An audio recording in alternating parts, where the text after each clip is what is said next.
Is it where you want it to be, or how much more improvement needs to be done? Well, we talk with our players a lot about embracing the process and the process of becoming champions. So every day we're focused on coming out and improving no matter what point we're at. So, we've been executing the offense through training camp, and I'm just looking to make sure that our guys improve day to day in practice and game to game throughout the course of the season. What do you like Justin's response this week in practice? You haven't seen him take a step back or anything with having the starting job? Not at all. He's in a sense, he's been given that green light to even take more control and take more ownership of the team, and he's embraced that role.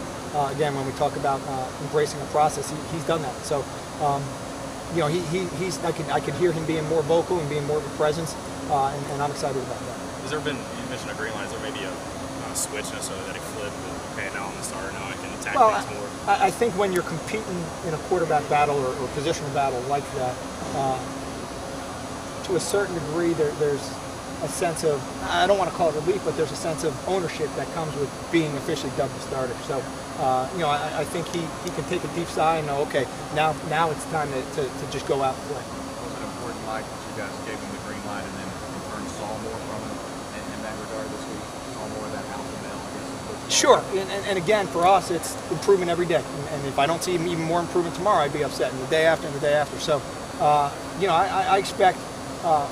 I expect him to grow tremendously in that role throughout the course of the season. At the same time, Nate and the other quarterbacks have not stopped competing, and they're in there watching video. They're in there demanding a lot of their teammates. So it's good to see that in every facet their game has stepped up. Yeah, that was going to be my next question. Behind him, those three, not exactly what you want them to do. Oh yeah, it's a competitive group. It's a proud group, and while I'm sure there's disappointment in all their hearts about not being the starter, they've gone out and competed every day. I'm sure you've gone into openers, in years where you've had a lot of experience at O-line, and you've gone into some where you had to replace a lot of guys. Just how much difference is there, going into a season when you have a much better idea of what you got at O-line than when you don't? Schematically, it's all relatively new to the guys. So schematically, we're pretty simple, and our guys, being a veteran group, have picked it up a little bit quicker than, let's say, maybe the younger receiver group or the more inexperienced tight end group. So they've done a good job of knowing what they have to do, and again, trying to lead those younger guys. Do you feel like those are the leaders of the offense? I know that a lot of people say that the best teams have leadership from that O-line. Is that where the leadership on this offense comes from? It is, everywhere I've been, the O-line has usually been the core of the mentality of your team, and when we preach a mentality of physicality and toughness and all those things, it definitely starts up front with the offensive line. Having a veteran group, they know the expectation, and they've been able to preach that to the other guys. What's the biggest difference you see in Ray John now versus maybe when y'all first came here, first started working with? Well, the biggest difference is that he now knows the offense, and we have a phrase: "Don't let the mind tie up the feet."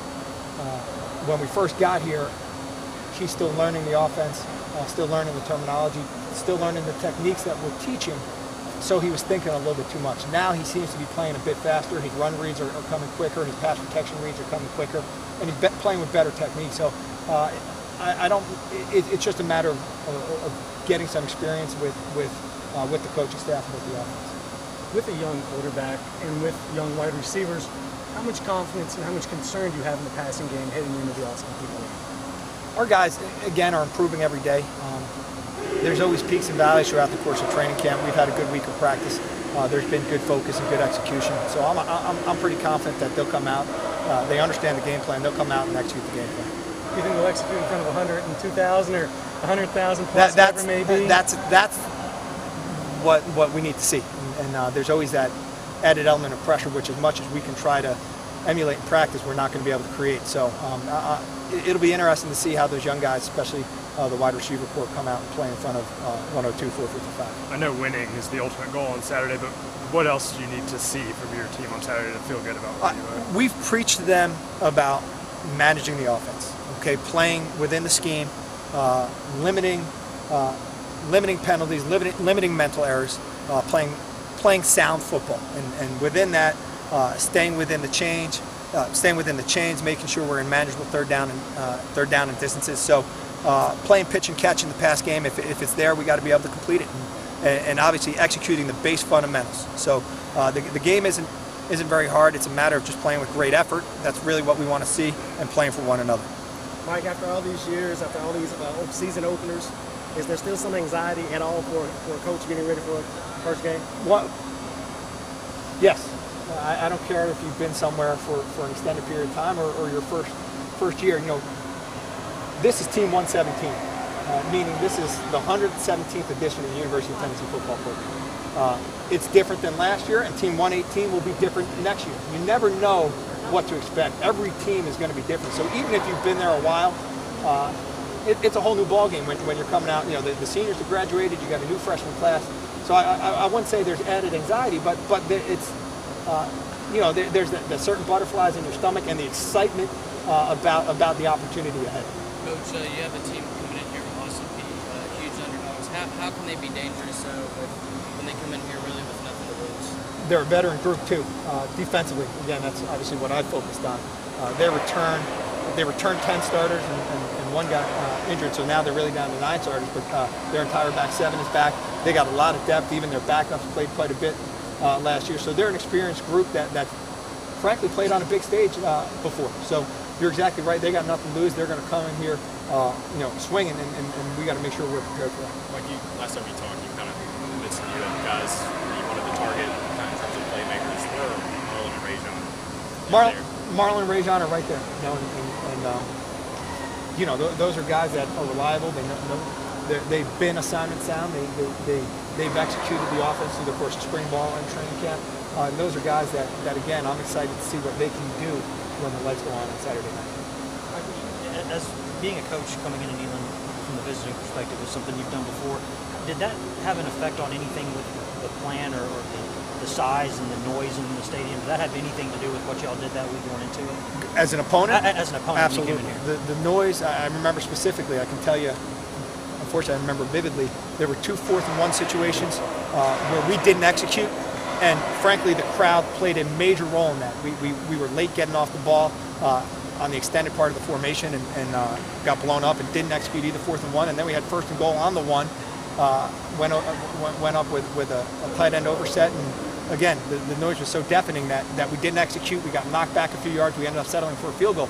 So I'm excited to have that crowd noise and that 12-man aspect on our side now. Was there anything, I guess, when you were in the Big East, you know, when you were Central Michigan, was there anything you saw that was in that ballpark in terms of the noise in a particular stadium that really bothered your offense?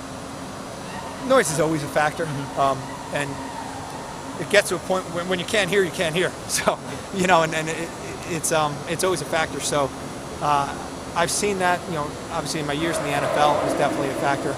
But even we've played in front of big crowds, but you're right, when it's a crowd of this size and the sizes we're going to see when we're away opponents, you know, you have to plan for that with your cadence and with your mechanics. Yeah, I guess I was asking, was that a surprise to you at the time? No, not at all. You know, you know what to expect.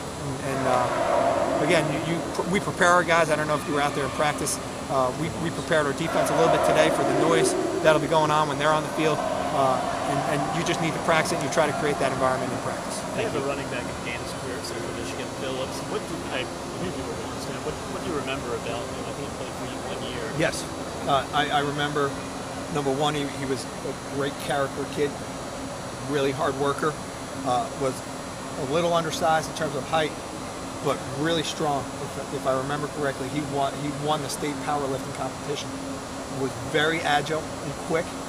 Very good change of direction and good speed.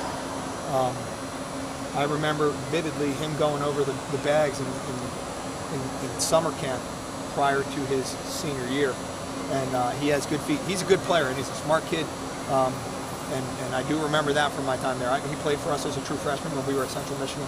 It's like a third down back for you, or what was the...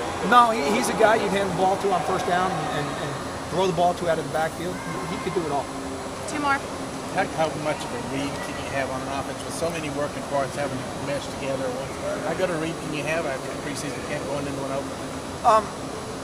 You know, we have a better idea now than we did at the end of spring, that's for sure. And we still want to develop consistency in our playmakers.